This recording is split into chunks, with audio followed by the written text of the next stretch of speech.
নমস্কার বন্ধুরা, রাখির কিচেনে আপনাদের সবাইকে স্বাগত। আশা করি আপনারা ভালো আছেন। আমি আজকে একটি সুস্বাদু রেসিপি নিয়ে চলে এসেছি আপনাদের সাথে শেয়ার করব বলে। যদি রেসিপিটা ভালো লাগে লাইক করবেন, কমেন্ট করবেন আর সাবস্ক্রাইব করার অনুরোধ রইল। পাশে থাকা বেল আইকনটাকে টিপে দেবেন। যখনই আমি নিত্য নতুন ভিডিও ছাড়বো নোটিফিকেশন সবার আগে আপনাদের কাছে পৌঁছে যাবে। আর পুরো ভিডিওটা দেখার জন্য অনুরোধ রইল, আর আমার চ্যানেলটাকে সবার সাথে শেয়ার করার অনুরোধ রইল। চলুন তাহলে দেখা যাক আজকে রেসিপি কী। রোজ রোজ তো বাঁধাকপি খাই, সেই বাঁধাকপির নতুন আজকে একটা রেসিপি নিয়ে এসেছি। বাঁধাকপির মুইঠা বাড়িতে সহজে কিভাবে তৈরি করবেন সেই মুইঠা রেসিপি নিয়েছি। আমি এখানে বাঁধাকপি নিয়ে নিয়েছি, পেঁয়াজ নিয়েছি, রসুন নিয়ে নিয়েছি, আদা নিয়ে নিয়েছি, টমেটো নিয়েছি। এবার বাঁধাকপিটাকে কেটে ধুয়ে ভালো করে এরকমভাবে, আর কাটতে হবে একটুখানি, খুব ঝিরিঝিরি করে কাটতে হবে, বটি দিয়ে কাটলে খুব সুন্দর হবে।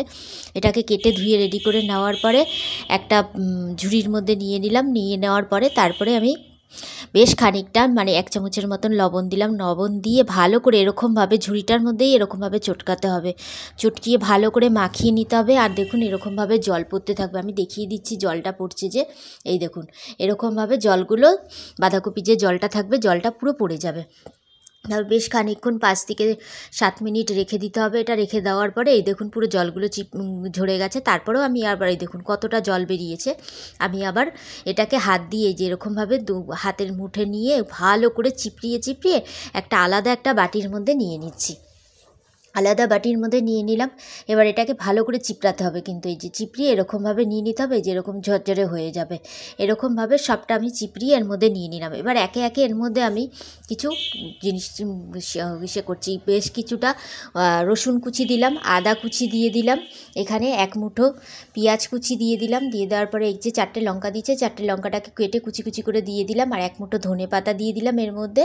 আর হলুদ দিয়ে দিলাম, 1/2 চামচ গরম মশলা দিয়ে দিলাম। দিয়ে দেওয়ার পরে এখানে কর্নফ্লাওয়ার দিলাম। আমি ফার্স্টে আমি 4 চামচ কর্নফ্লাওয়ার দিয়েছি। দেওয়ার পরে তারপরে 4 চামচ ময়দা দিয়েছি। 4 চামচ ময়দা দেওয়ার পরে আমি এখানে 4 চামচ সুজি দিয়েছি। সুজিটা দিয়ে বেশ ভালো করে মেখে নিতে হবে। তারপরে তার মাঝখানে একটা আমি ডিম ফাটিয়ে দিয়েছি।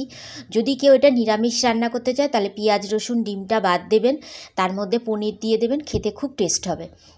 এরকমভাবে নিয়ে ভালো করে মেখে নিতে হবে।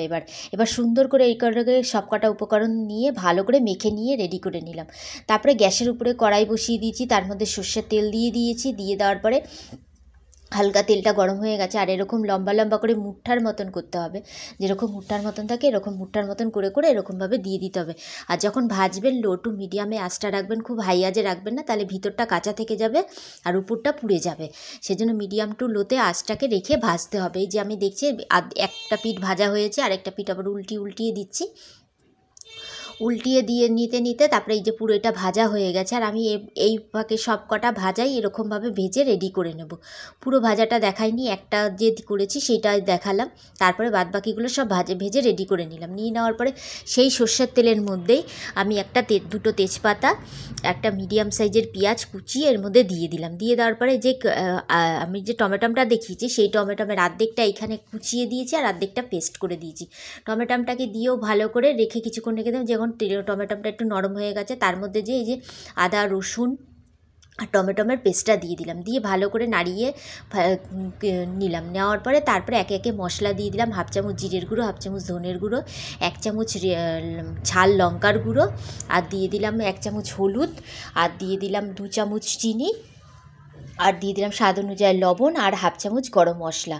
লবণটা একটু বুঝে শুনে দিতে হবে, কেন যদিও বাঁধাকপির মধ্যে আগে থাকতে লবণ দেওয়া ছিল, সেই ক্ষেত্রে লবণটা একটুখানি বুঝে শুনে দিতে হবে। সেই জন্য স্বাদ অনুযায়ী লবণটা দিলাম। আর একটুখানি যখন মশলাগুলোকে ভাজছিলাম একটু লেগে যাচ্ছিলো, সেই ক্ষেত্রে যে মশলার যে বাটিটা সেটা ধুয়ে একটুখানি জল দিয়ে দিয়েছি। দিয়ে তারপরে ভালো করে মশলাটাকে কষিয়ে নিয়েছি।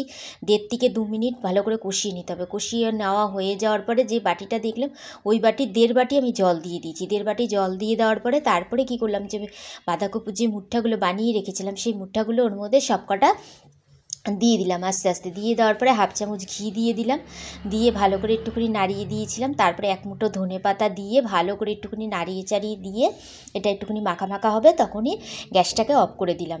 গ্যাসটাকে অফ করে দিয়ে আবার একটা প্লেটের মধ্যে এবার এরকমভাবে সার্ভ করে দিচ্ছি। এটা আপনারা গরম ভাতের সাথে, রুটি, পরোটা, লুচি, নান সবটার সাথেও খেতে পারবেন। এবং নিরামিষের দিনেও যদি আপনারা পেঁয়াজ রসুন ছাড়াও বানান, তাতে এটা পোলাও বা ফ্রায়েড রাইসের সাথেও খেতে খুব সুন্দর লাগবে। তো এরকমভাবে সব কটা আমি সুন্দর করে আস্তে আস্তে করে সাজিয়ে রেডি করে নিচ্ছি। নিয়ে নেওয়ার পরে এবার এরকমভাবে শীত তো চলেই যাচ্ছে, সেই শীতকালের এই একটাই লাস্ট রেসিপি বাঁধাকপির। আপনারা অতি অবশ্যই সবাই বাড়িতে বানিয়ে এরকমভাবে খেয়ে দেখবেন, খুব সুন্দর হয়েছে। এটা যেহেতু আমি একবার আগে বানিয়ে খেয়েছি, তারপরেই আপনাদের সাথে এটাকে শেয়ার করলাম। তো এটাকে এরকমভাবে সার্ভ করে দিয়ে দেওয়ার পরে ভিডিওটা আজকের মতন এখানেই শেষ করলাম। আবার একটি নতুন ভিডিও নিয়ে আসব, ততক্ষণের জন্য ভালো থাকবেন, আপনারা সুস্থ থাকবেন। অতি অবশ্যই এরকম একটা বাঁধাকপির মুইঠা রেসিপি অতি অবশ্যই আপনারা বাড়িতে বানিয়ে খেয়ে দেখবেন কেমন লাগে রেসিপিটা।